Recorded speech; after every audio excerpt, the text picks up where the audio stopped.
Ay, magandang gabi mga boss, mga kamping. Oy, salamat sa dumadagdag subscriber, no? Mamaya magkulabo tayo mga boss, ha? Oh, kala ko hindi sasagot si Sara, eh. Sumagot na. Napakasimple ng kanyang sagot. Ha? Pakinggan natin kanyang sagot. Ano to, eh? May 11,580 views.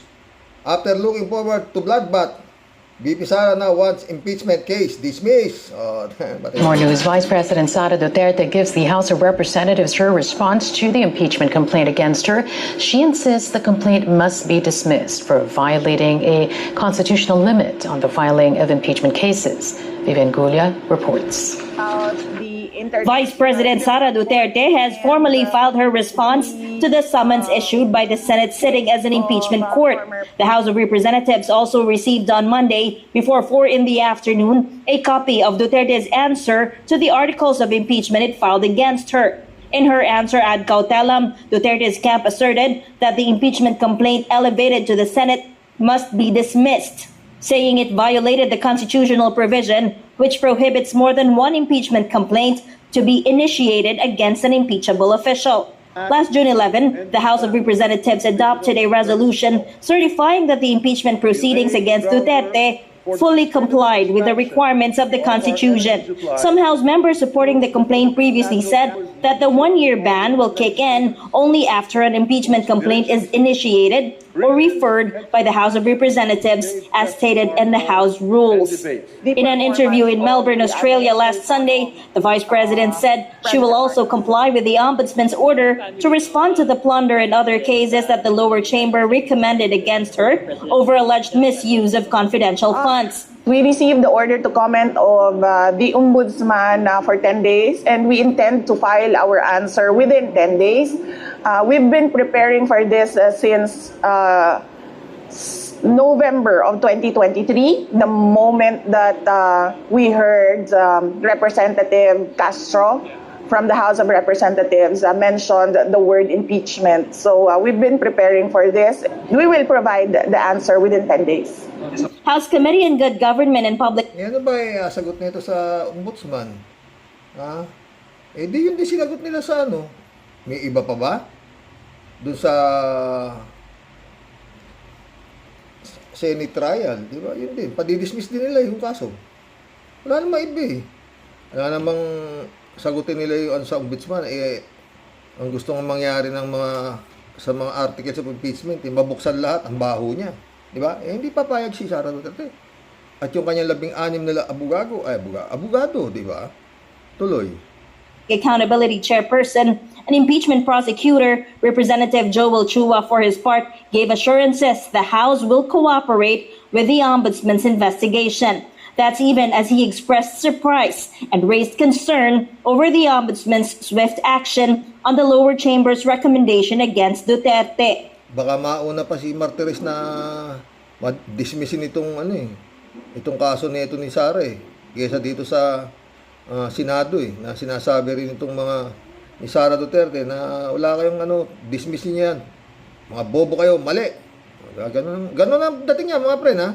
Lloyd. Meron po isang kaso kung saan sinabi po dito ng ating kagalang-galang na Korte Suprema na yung mga impeachable officers, bago po sila makasuhan, dapat i-impeach muna. Insofar as the other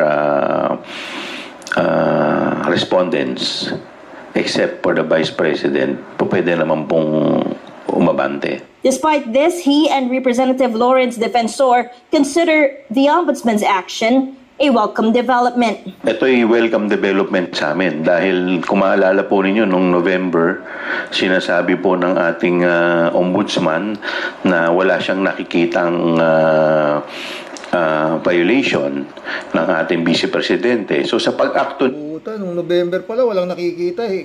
Kaya maganda sabi ni Chua na ngayon mukhang gustong umaksyon ng ombudsman, di ba? Pero nagmamadali nga eh. Tuloy. Sila dito sa ating committee report, maaring nag-iba na ang kanilang opinion dito. Taking up action on a recommendation by the Committee on Good Government is a good sign that there are reasons for an investigation to be done by the Ombudsman. The Office of the Ombudsman is led by Duterte appointee Samuel Martires, whose term of office will end next month. If the Ombudsman decides to dismiss the case against Duterte before her impeachment trial is concluded, Chua and Defensor are optimistic it will not weaken their case before the impeachment court as long as the prosecution gets to present their evidence. Vivian Gulia, ABS-CBN News. The House Prosecution Panel now studying Vice President Duterte's response to the articles of impeachment. House Prosecutor Jervil Luistro said they plan to file a formal reply within 5 days. Meanwhile, one of the complainants, Bayan Muna Chairperson Neri Colmenares, criticized Duterte's argument the complaint should be dismissed. Many were surprised where they're claiming that because as far as everybody is concerned, there's only one impeachment proceeding initiated now, and that is in the Senate. So where is this more than 3 impeachment proceedings coming from? Even if there are 4 impeachment or 5 impeachment complaints, as long as there is no impeachment proceeding initiated through the transmission of the articles of impeachment to the Senate, then there is only one impeachment complaint. Colmenares also warned an outright dismissal of the impeachment complaint would undermine the constitutional mechanism for accountability. I don't see any reason or ground why they will dismiss it because, as I mentioned a while ago, the one-year bar rule is, for me, an absurd argument. Well, the senators can decide, but for us, the Constitution is clear. The Senate impeachment court must try the impeachment case. And I don't think an outright dismissal will be that. That's not really trying. They didn't even know the facts yet. And they're going to dismiss it outright. For me, is a sign that that the accountability mechanism of the Constitution did not work if that were the case. Mantakin mo mga friend, no? Ay, naku, nauubo ko. Kumuha ka ng dekalibring mga abogado, 16, para ipadismiss mo lang yung kaso na ipinail yung mga impeachment complaint sa'yo, articles of impeachment, na 7. Ewan ko na mga friend. Lumusot man ito o mababoy man nila ang saligang batas na sinasabi, hindi ho papayag ang taong bayan. Tsak hong magulo yan. Dahil inaabangan na ho ito sa buong mundo na ng mga Pilipino. Ito hong nangyaring karumal-dumal na pagnanakaw sa bansang Pilipinas. Etong si mga Duterte nito, mga pre. Mantakin mo, ipadidismiss mo, wala pang trial. Paano na lang yung mga robe nila Kimo? Ayaw yata isuot ni Kimo yung robe niya. Yung mga nagsuot ng robe, para ano yun? Bagay, yung kulay, maganda bang kurtina? O tablecloth?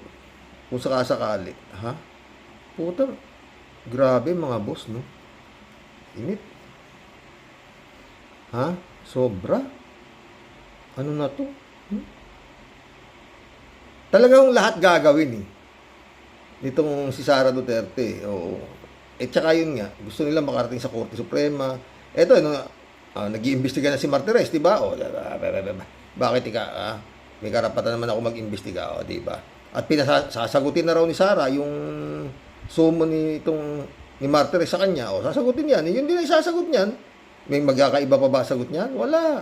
Wala naman siya maisasagot doon sa 7 articles of impeachment, plunder, wala naman siyang maisasagot maliwanag ho yun Tsaka yung pagbabanta niya sa buhay nung ni Pangulong Marcos at saka nung kanyang asawa sa nung Speaker of the House, ano yung sasagot niya doon? Wala.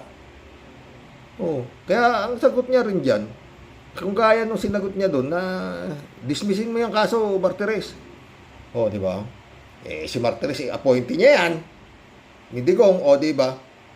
Kung sa Senado, ilan yung Senado? 24 ba yung nando doon? Di ba? Nasabi nila yan eh. Kay Martires pa nila hindi masabi? Yan ako ng bating, di ba? Mga friend, ganun lang kasimple yan. Kung ano yung sinasabi nito, yung sinagot niya sa Senado, impeachment court na yan, yun din ang isasagot niya kay Martires. Dismissin niya yan. Ano dyan? Ha? Technical yan, ba? Ang tanong mga friend, kung walang kasalanan niya, puta na ba't kukuha ka ng 16 na abogado na sabi nga milyon-milyon ang ibabayad mo? Kung wala kang kasalanan, kagaya si Marcos Sr.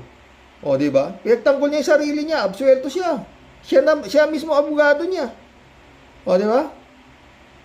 O. Kung wala kang kasalanan, maski si Mang Kepoeng, Attorney Kepoeng, pwede na eh. Wala kang kasalanan eh. O.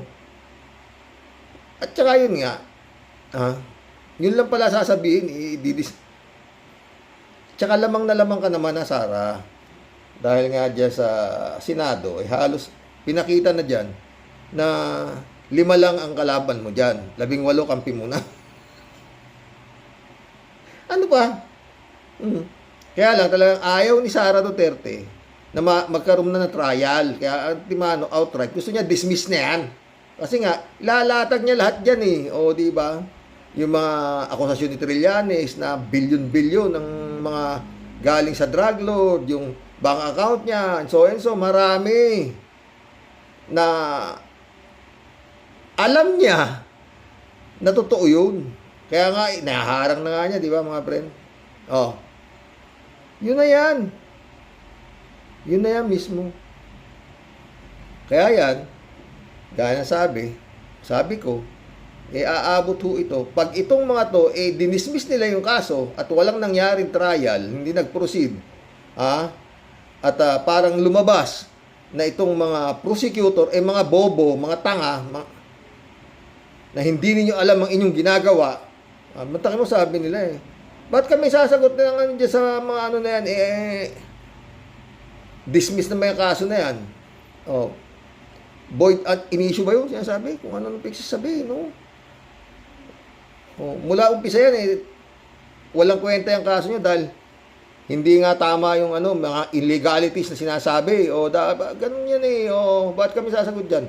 Sinagot ba nila yung articles of impeachment? Wala. Ang sagot nila, mga bobo, dismissin nyo yung kaso na yan. Ganun ka simple yun di ba? Ay, may pakikita ako sa inyo Dito napupunta yung pera ng gobyerno. Dito sa mga magnanakaw na to. Sabi, i-share daw i-share natin. Ano lang ito 2 days ago. Top 10 most corrupt Filipinos. Pakinggan nyo Ay, mahaba-haba. Bukas na lang. Oo, bukas na lang. Magkukulab pa ho tayo. Mahaba-haba ito Sige, tuloy natin In 1986, driven by public unrest and a desire for change, the People Power Revolution ousted President Ferdinand Marcos Sr., a nationwide movement sparked by years of alleged dictatorship, human rights abuses, and massive corruption. So here's a logical question. If the country ousted a leader allegedly for dictatorship and corruption, shouldn't corruption have been... Meron itong 293,000 views Kaya sabi yun nga napalaya si Marcos Sr. dahil sa corrupt dictatorship. Ang tanong ho dito, anong nangyari matapos napalaya si Marcos Sr.? Napabuti na ba ang bansang Pilipinas? Nawala na ba ang korupsyon? O dumami pa? Mas lalong lumala, di ba? Kaya nga sabi ko sa inyo, nung itong si Marcos Sr. napalayas, nalungkot ako. Kasi lalong magkakaleche-leche itong bansang Pilipinas. Nangyari. Ito nga ito. Pakinggan nyo. Ito yung 10 lang po ito Bilyon-bilyon ho ang ninakaw nito. 10 tao na mga Pilipinong politiko. Marami pa ho ditong hindi nakasama. Ito lang ho yung top 10 most corrupt Filipinos.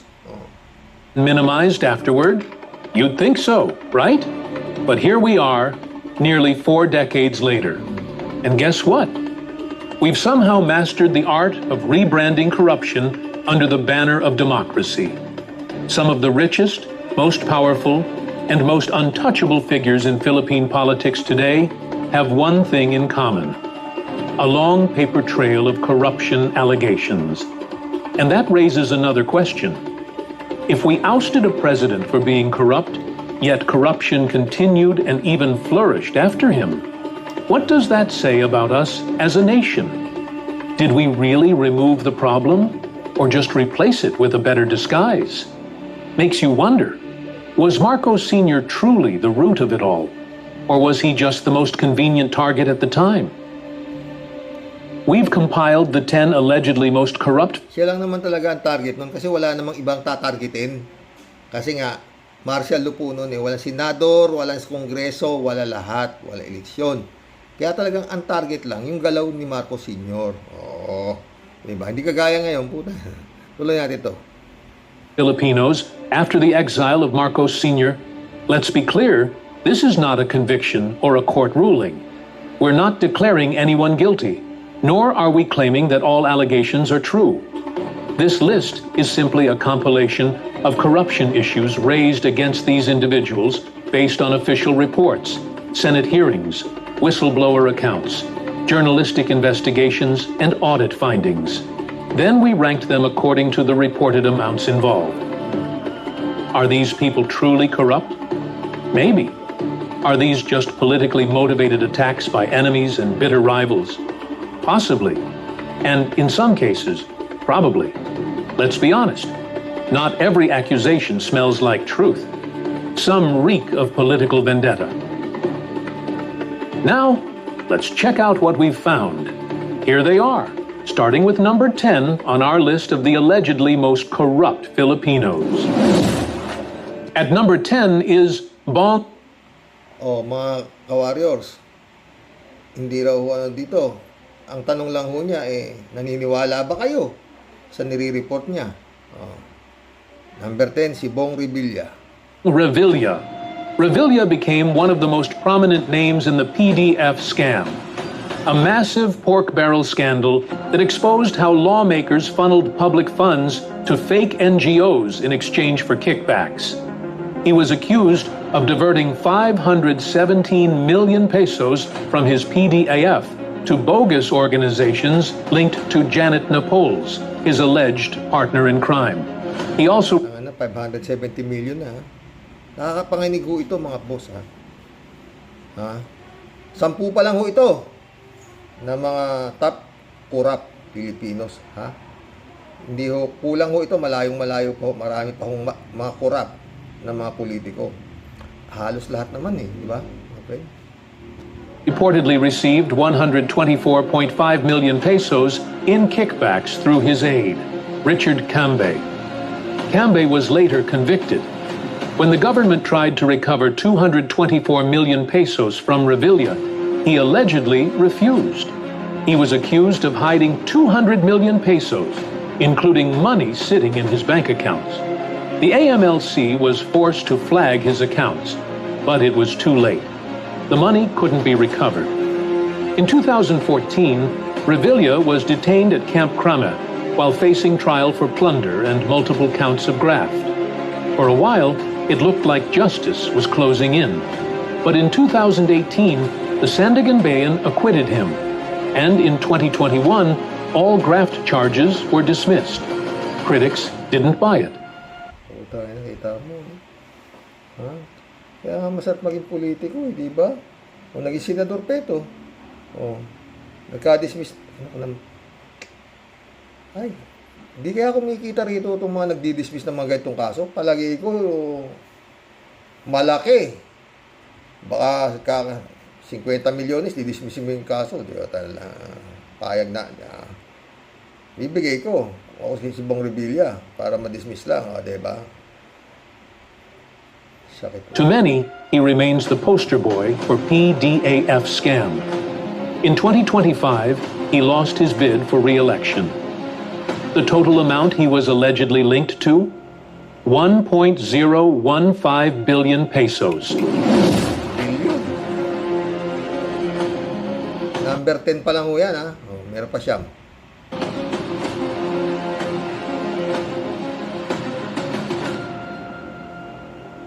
At number 9 is Joseph Arap Estrada.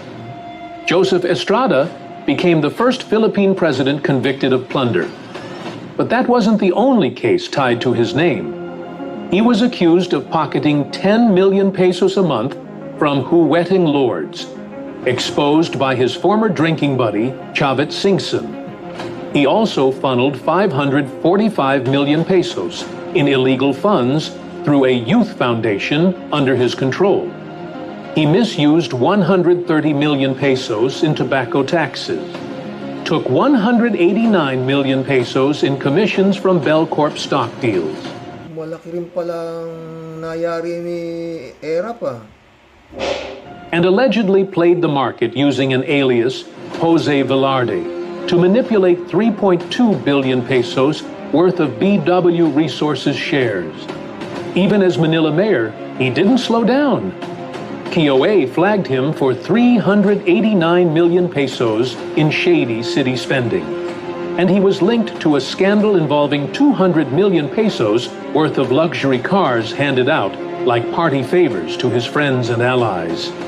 In 2007, Estrada was convicted of plunder and sentenced to life.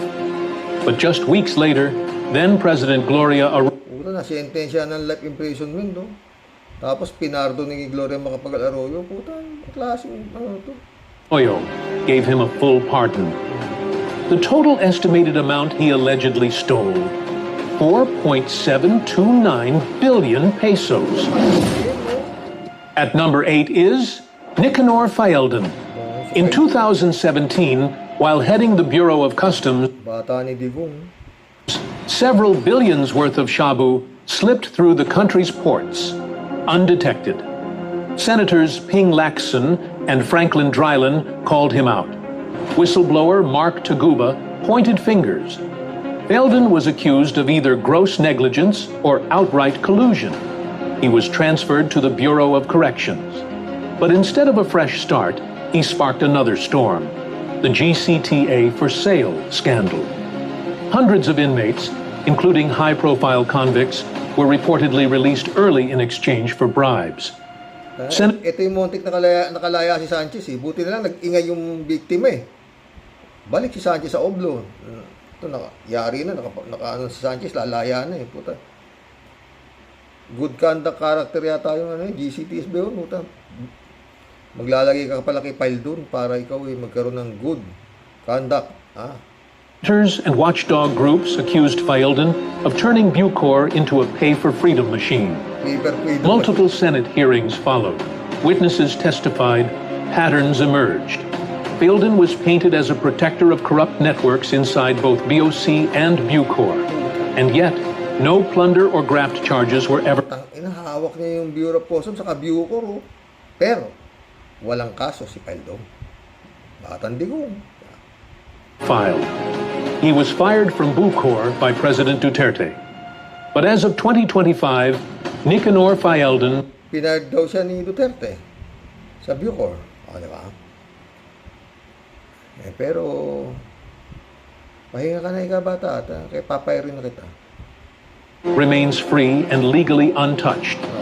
The total amount allegedly linked to his scandals? 6.4 billion pesos. At number 7 is Jose Miguel Bilyonaryo si Faelden. Mike Arroyo. So si Arroyo, As the husband of former President Gloria Macapagal Arroyo, Mike Arroyo was often seen as the power behind the throne, and just as often behind the scandals. His name surfaced in one high-profile corruption case after another, always in the background, always pulling strings. In the controversial 17.7 billion pesos ZTE-NBN broadband deal, whistleblowers Joey De Venecia III and John Lozada accused him of pocketing 2.3 billion pesos si Lozada hanggang yata nakakulong pa eh. in kickbacks. Then came reports that he bankrolled vote-buying operations in Lanao del Sur, allegedly pouring in 500 million to 1 billion pesos for special operations during elections in Mindanao.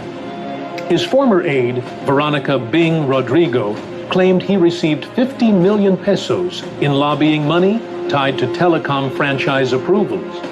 He was also linked to the misuse of 20.5 million pesos in PCSO funds and to a rotten rice import deal that cost taxpayers another 9.5 million pesos, all allegedly orchestrated while hiding behind official titles and executive immunity.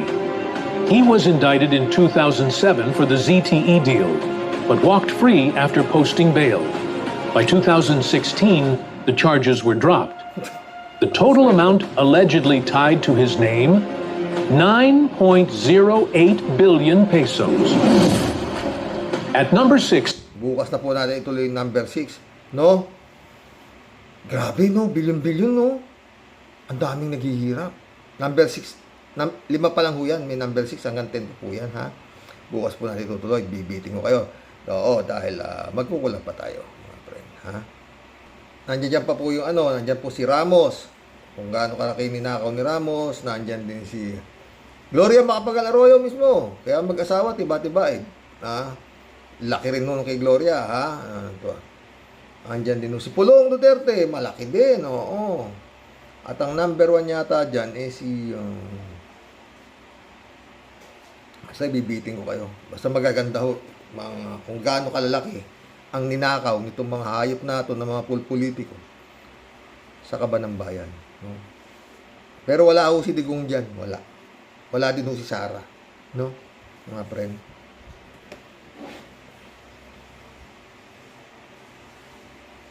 Mag-collab na tayo.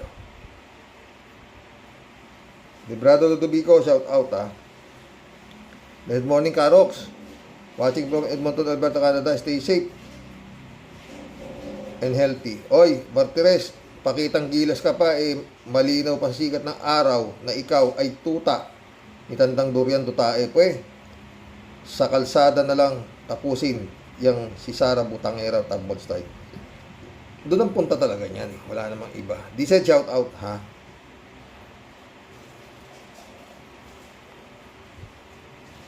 Marianeri Lukban, shout out. Baka po itapon na sa kangkungan ang taong bayan ni Martires, boss. Sigurado. Arnold po si Diego sumagot. Magdilang anghel ka. Ha? Magdilang anghel ka. Nawa para masaya. Patay tayo dyan, Arnold po. David Alin Mendoza, shout out, ha. Good evening po, Karox. Alam po natin ang galawan DD shit. Yan ang ginagawa ng ombudsman, diba? Tatanda mo na, Martires, gumawa ka naman matino bago ka man lang kainin. Ayaw mo ba mapunta sa langit? Ha? At gusto mo sumama sa impyerno? Naniniwala ka ba sa Diyos, Martires? Jokiano. Ang mga Duterte, pamilya ng mga may sayad na malabnaw utak. PI, mag-anak yan, sabi ni Jokiano, may tulong Jokiano. Shirley Jaser, shout out, ha. Talagang pinaghandaan lahat ni Duterte, Karox, bago siya bumaba. O yun nga, nakaposte na lahat ang kanyang mga galamay na nagpapasasa din sa pera ng mamamayang Pilipino. Pasasaan ba't sa apoy din ang bagsak ng mga walang hiyang mga satanism ng mga yan. Ito, patawarin ako ng Diyos sa mga nabibitawan kong salita, pero sobra na talaga ang mga kasamaan ng mga yan. Totoo yan, Shirley. Hindi na to tao, Oo. Mga halimaw nga, sabi ni di ba? Secretary Llamas. David Ali Mendoza. Karox, kung wala nga si Sara Jean Potpot sa Pilipinas, kapag napatay si BBM, sino ba ang makikinabang ng malaki? Kaya tumigil nga siya. Atat na nga siya makaupo para tuloy ang ligaya nilang lahat. Napanood ko po yung most pura politician ng Pilipinas. Billion. Napanood mo pala. Yun nga, biniting ko pa nga, David, diba? Billion at trillion pala ang mga nakurakot nila. Kaya sabi ko, malas talaga ang Pilipinas sa mga politiko. Napanood mo na pala, no? Mary Chat, shout out. Insane Sara, Lunatic Sara. Alberto Ulaer, shout out. Karoke, napanood niyo pa sa Facebook kagabi. Silang 4 kagabi, sumisigaw pa sila ng 4, Digong Duterte, Sara Duterte, Pulong Duterte. Si Duterte pasigaw-sigaw pa na malakas silang apat. Ang sabi, putang ina mo, putang ina mo, putang ina mo. Karaoke. Nakakahiya sa ibang bansa. Anong ginagawa ng namahala sa ating gobyerno? Namimihasa na ang mga Duterte. Piling ng mga Duterte, takot ang mga tao sa atin. Bakit ayaw nilang sampahan ng kaso ang mga Duterte? Takot ba sila sa mga Duterte? Takot kayo, mas lalo kayong tatakutin. Ano ba ang Pinas? Putang ina Republican na ba tayo? Ngayon, karaoke. Ganun na, Alberto. Mismo. Oo, payag si PBBM Nabastos yung gobyerno niya. Ano magagawa natin? Nag-iikot pa si Sara Duterte para wasakin yung kanyang gobyerno. Ang matindi dito, Alberto, pinasasahod ba ng gobyerno yung hayop na yun para siraan yung gobyerno? Wala naman siyang ginagawa, di ba?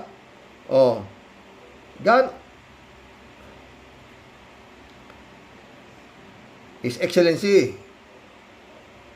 gamitin mo yung power mo. Si Digong nagamit niya eh. Ikaw hindi mo magamit. Wala pang nagmumura kay Digong, di ba? Pag pumal ka kay Digong, dilima labas mo. Kung hindi, di ba? Ano? Hawak mo na ang PMP. Ikaw na nag-ano kay General Torre, ano pa?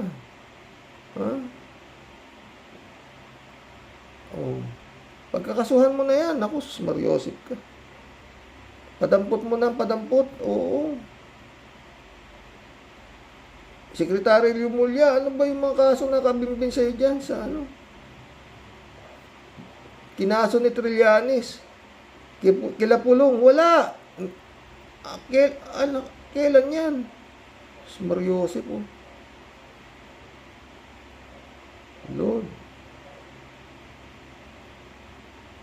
Shout out, Atty. Claire Castro, baka pwede mo naman bulungan yan. Na masyado nang...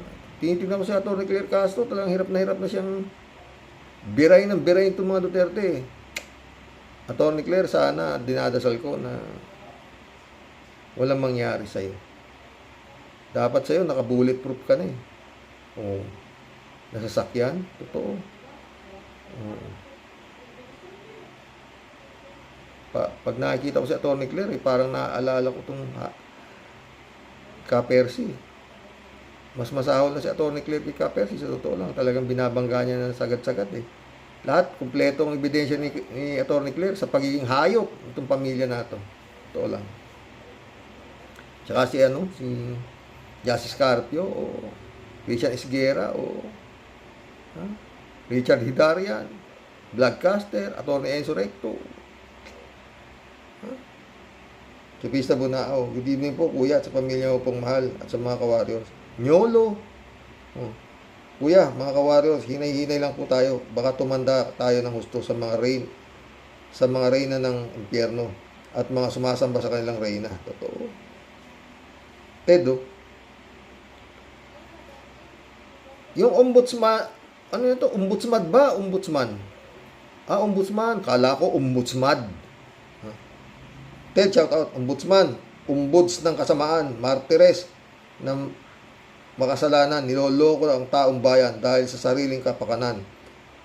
Butasin ang bumbunan upang matauhan, buwisit, walang pakinabang, dapat sa'yo, silaban para malaman mo, wala kang kwentang nilalang. Huwag naman, Ted, baka mga muy Duterte rin yan. Kagaya ni Kimo. Maski silaban mo si Kimo, aamoy daw ng Duterte. Ano ba yan? Nangyari sa Pilipinas, putang ina.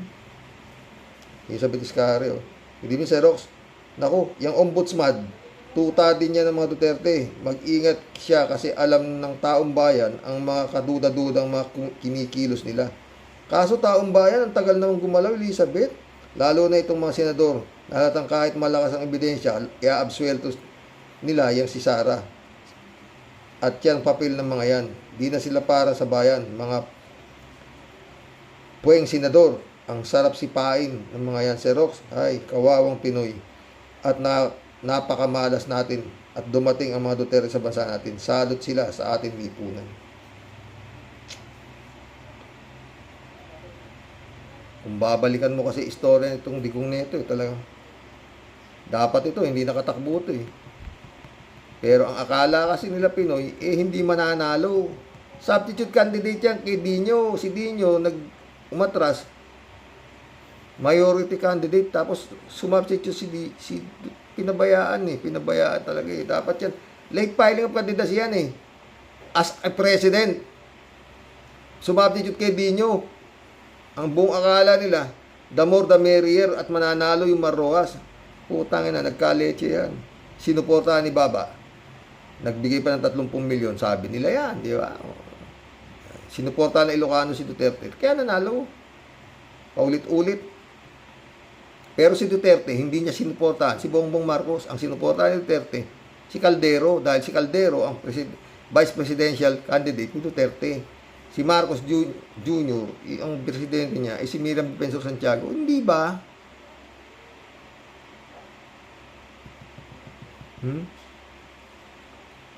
Marrojas, ang vice-presidente niya, si Leni Robredo.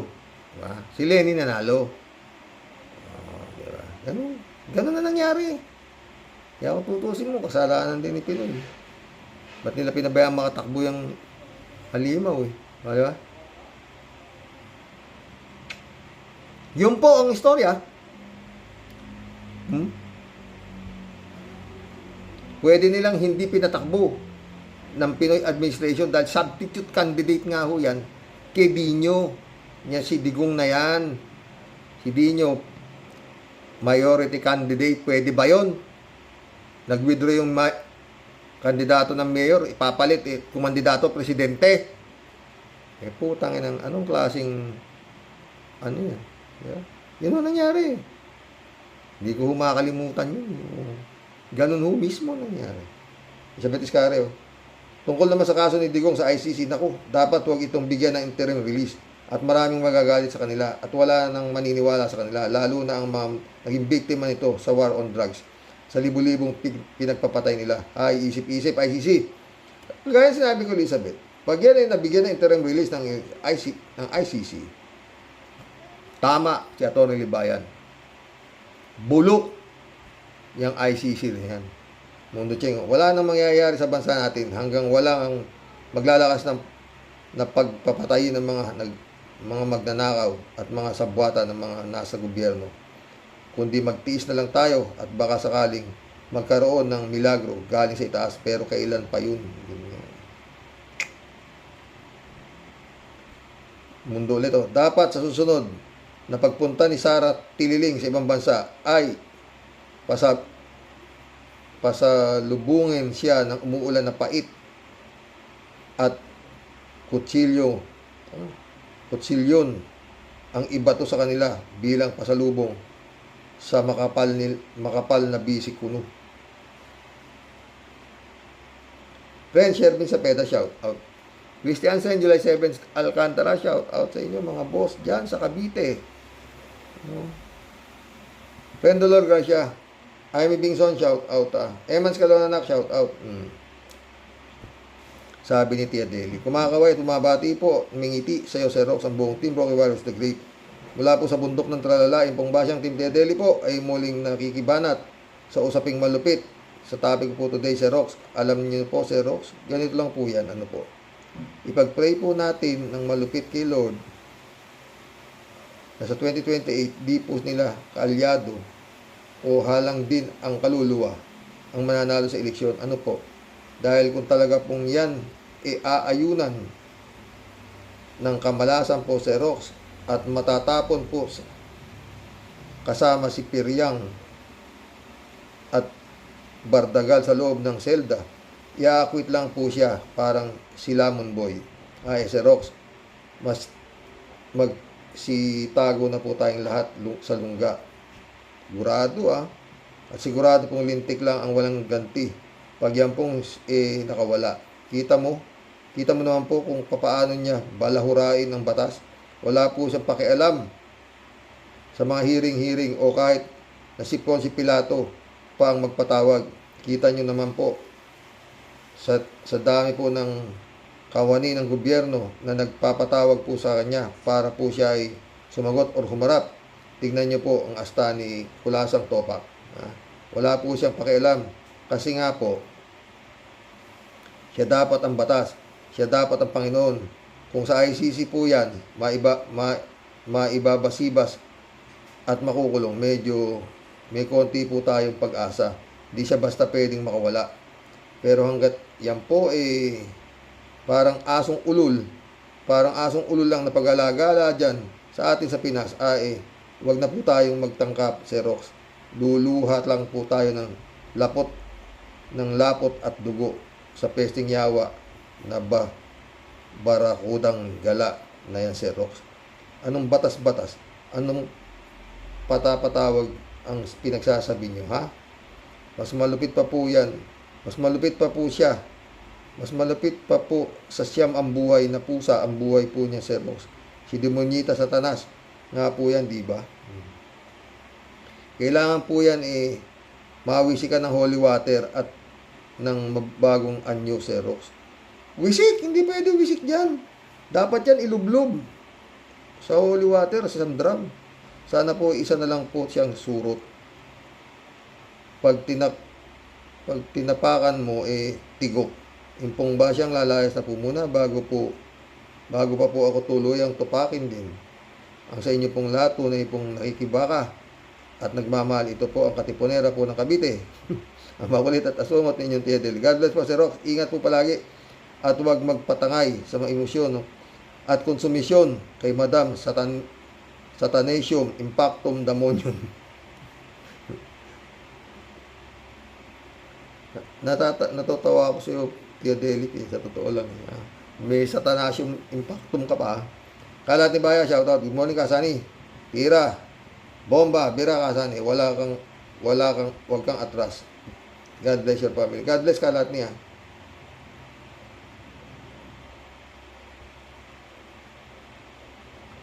Jane Laibana, shout out. Hello, Sir Rox. Hi, totoo yan. Napanood ko yan. Totoo naman ang maitim na balak ni Martires. Pagbaba sa pwesto si Martires, tiyak, maraming kasong haharapin yan. Paano haharapin? Tanda na ako Tapos magwi-wheelchair siya, diba? Alam mo yung mga judge yata, maawain sa naka-wheelchair. Sino ba magsisintensya yan? Dating nasa Supreme Court din yata si Martires na yan, diba? Baka matulad lang si Martires, kaya tanga. Sa Parmali, mutang ko yun. Sinintensyahan, sa Sandigan Bayan, tapos nagpiyansa yata ng pambili ng suka, dilaya, di ba? Ayan. Namutang ko, sinabi ko kapag yun. Si Jane ulit. Sabi nga ni Senator Coco Pimentel, itrap yan Supreme Court. Buti na lang, binuking ni Coco. Kaya pala, gigil na gigil si Cheese na magreklamo. Bawang daga buchis ang mga tao na papasukin sa trap. Kaso, Diyos ang nasa side ng katotohanan. Diba? Jane ulit, Xerox. Hindi papayag ang Congress na maisahan nila si Cheese. Maisahan nila kay Tano Caldero, ibalik sa Senado impeachment case ni Sara. Nagkonkot sila Cheese, Bato, at mga DDS senator na magkakamali ang Congress ng double filing of impeachment. Ang talino kaya ni yung babae congresswoman na Batangas, kamutan ko pa nga, si Congressman Luis Tro, Beatrix Luis Tro. Matatalino naman lahat yung nasa prosecution diba? Pero ang importante kasi dyan, friend Jane, koneksyon hawak nilang ombudsman, hawak nila yung Senado, diba? Acquit, diba? Kaya taong bayan nga ang magsisintensya dyan, Gino nito. Kaya nga, Sir Rox, China ang pinopromote ni Sara kasi nga, ang China ang nagpapan ng aktibidades ni Sara. One to sawa ang datong from China dahil pag nanalo si Sara sa 2028 ay ibabayad niya sa China ang ating bansang Pilipinas. Malabo siguro, Jay. Baka hindi, ako sa tansya ko hindi naaabot ng 2028 yan. Di ba, His Excellency? Maliwanag pa sikat ng araw sa hanghaling tapat. Precaution nga yung sinabi ni Digong noon na gawin na tayong province of China. Read between the lines. So sad, di ba? Mary Lebron, shout out. Ano to? Romeo Calusa, shout out. Huwag na kayong magtaka sa mga Pilipino. Kitang-kita na lahat ang kawalang-yan ng Duterte. Todo boto pa. Todo boto pa rin at suporta. Diba? Katatangan guys.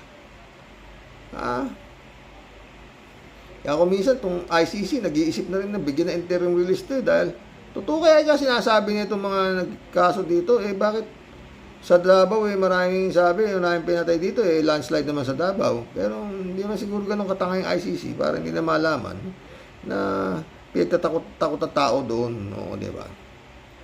PJ Siopo. Ay, Sir Rox, ito si Sara lang talaga ang bukod tangi na sa lahat ng sasabihin puro wala sa lugar.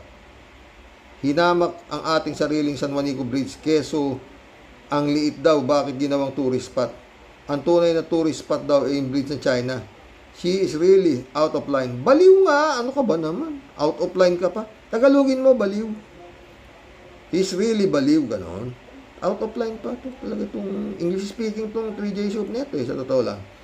This is not about politics anymore. Sarili mo ng bansa ang nilalait mo. Saan ka nakakita ng opisyal ng gobyerno na nilalait ang sariling bansa at pinupuri ang bansa at nagbubuli sa atin? Hindi pa rin nakikita ng mga DDS.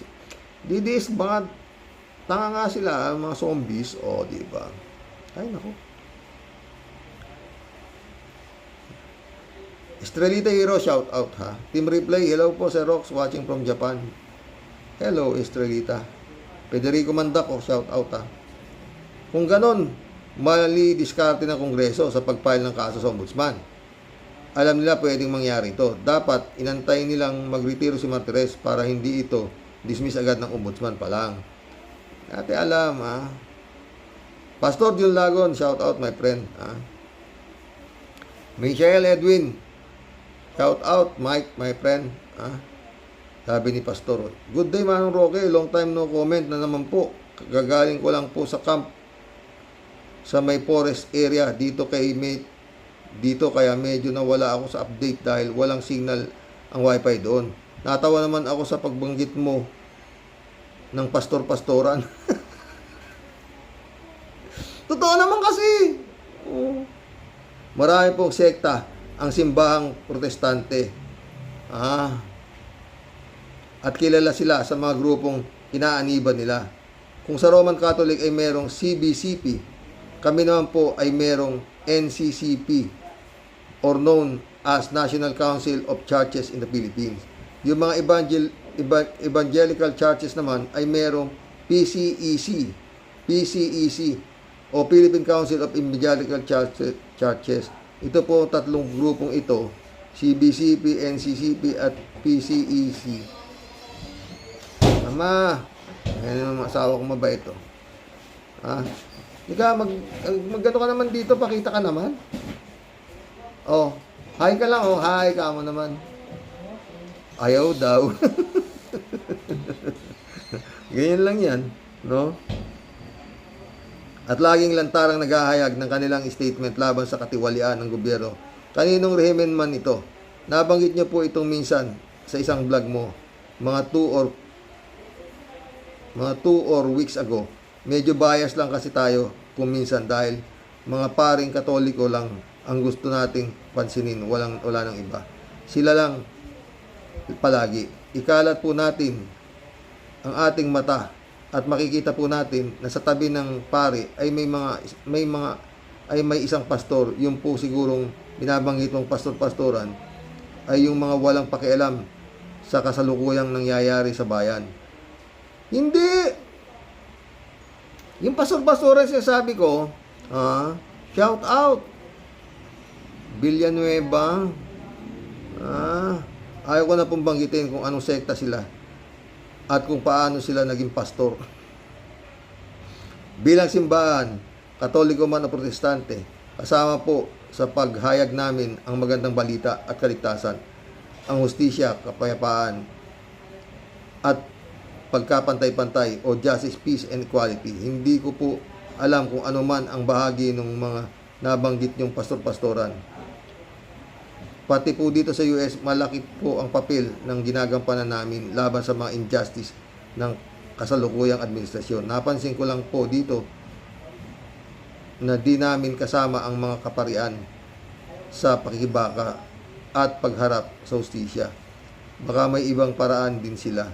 Ewan ko lang po. Anyway, ginagawa po ng simbahang Katoliko and Protestant ang aming katungkulan bilang conscience of the nation. Sabi po ng Old Testament na siya rin na laging binabanggit ni Martin Luther King, "But let justice roll down like water and righteousness like an ever-flowing stream." Amos 5:24, sana ay umanod na ang hustisya at katarungan sa Pilipinas na parang rumaragas ang sapa nang umayos na rin ang ating bayan. Pasensya na po at napahaba ang comment ko. Good for 3 weeks na po. Good for 3 weeks na to. God bless po sa inyo at sa lahat ng mga ating ka-warriors. God bless. My friend, Pastor Jun Lagon.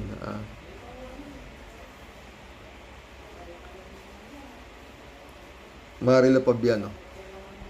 Basta, Pastor, huwag kang magtataas ng kamay ng kandidato. Yun lang. Magkaibigan tayo, di ba? Baka may pupunta sa yung kandidato dyan, di ba? Pero anyway, sabi mo nga, di ba? Pwede kayong magsimba rito, pero hindi ko tataas ang kamay nyo. Bahala kayong mag-usap sa nasasakupan ko. Di ba? Yan lang yun. Pero para turuan ko sila, Sir Rock, sabi mo, Manong Roque, hindi ko gagawin. Tama? Hindi ba? Iglesia ni Cristo. Laki ng kinita ng Iglesia ni Cristo. Billion, Mariose. Pag konti ang miyembro, konti rin lang, maliit lang itata yung kapilya. Pag malaki yung lugar, maraming miyembro, malaki rin. Parang grocery. No, ganun Pastor, diba nag-uusap tayo, Pastor? Pag konti miyembro, sari-sari store lang tatayo. Pag malaki, grocery. Ligtas kayo sa dagat-dagatang apoy. Tayo, hindi tayo ligtas, Pastor. Buisit. Marilo Pabiano. Good nun po tayo at sa mga ka-warriors. Ang daming ginagawang pagdidelay ng kampo ni Sara. Talagang worry sila na mabunyag ang mga itinatagong di ka nais-nais, and yet pipilitin nila iupo kahit di karapat-dapat bilang leader. Ang dami niyang bagahe. So paano magkakaroon ng kaayusan kung sa simula pa lang ay panloloko na, di ba? Yun nga. God bless us po tayo sa mga ka-warriors. Tay, si Lambino po yun. Si Lambino ba? Oo.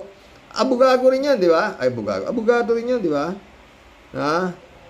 Nagsisigaw siya. Pigilin yung replano ni Digong. Ito may TRO, ang Supreme Court. Nabigyan siya Shokus order sa ginawa niyang fake news. Asan si Lambino? Kalaya pa rin, di ba, nak? Nakatakbo nga yata pa sa pagiging senador, di ba? Natalo ba? Talo, di ba? Ay sumagot na sumo si Sara, pero ipinapadismiss naman po. Yun nga di ba?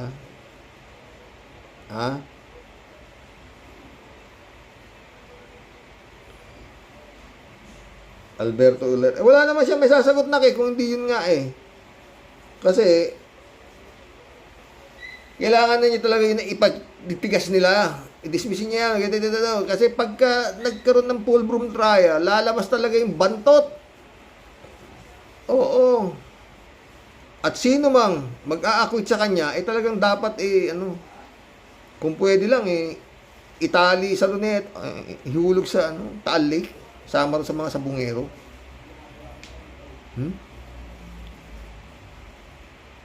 Alberto Olaero, Karoke, ang San Juanico Bridge, hindi daw tourist spot. Ang tourist spot daw, ang Macau Hong Kong Bridge daw, ang tourist spot. Si Sara Duterte, luog pala, ang ibig kong sabihin para siyang katutubo, ang Colon Hong Kong Bridge. Akalain mo, tinawag niyang tourist spot. Akala ko ba, si Sara Duterte, attorney siya, Karoke. Attorney yan, attorney. Oy, mission accomplished mga boss. Oo. Bukas po natin itutuloy. Yung 10, nakaliman na ho tayo, may 5 pa po Oo.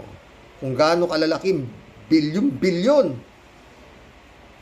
Nakalimutan ko yung pinakamalaking number 1. God bless po, God bless Ang bukas po muli. Lord. Ewan. Pastor Jun Lagon. Tuloy lang po ang ating dasal sa ating bansang Pilipinas. Putik yan. Hoy, Sara! 16 ang kinuha mong yan lang na mo, padidismiss ka. Alata ka naman no?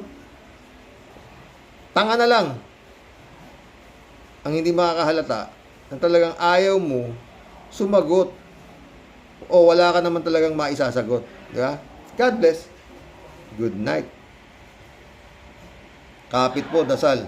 Paulit-ulit, mga friend. Swerte pa rin po tayo dito at wala po tayong gera. Kagaya sa Iran, Israel, maraming bansa na maski pa paano. Ang problema lang ho naman talaga natin dito sa Pilipinas, yung China.